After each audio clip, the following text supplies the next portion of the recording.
Customer current லொக்கேஷனில் தான் இருக்கேன் அப்படின்னு சொன்னதுனால நான் அவரை கண்டுபிடிச்சிட்டேன். ஸோ இவர் தான் நம்மளுடைய கஸ்டமர் அண்ட் இவர்கிட்ட இருந்து ஓடிபி வாங்கியாச்சு அண்ட் இவரை சேஃபாக நம்ம வண்டியிலே ஏற்றியாச்சு.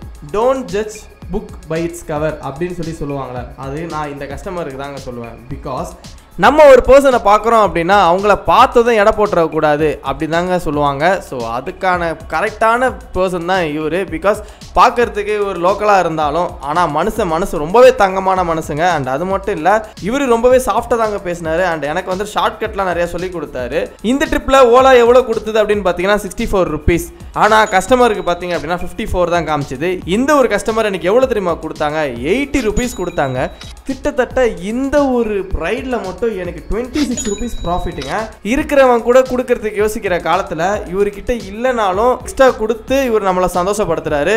ஸோ அதாங்க, ஏழைகளுக்கு இருக்க மனசு கூட பணக்காரங்களுக்கு இல்லை அப்படின்றது தான் இந்த ஒரு ரைடில் நான் தெரிஞ்சுக்கிட்டேன்.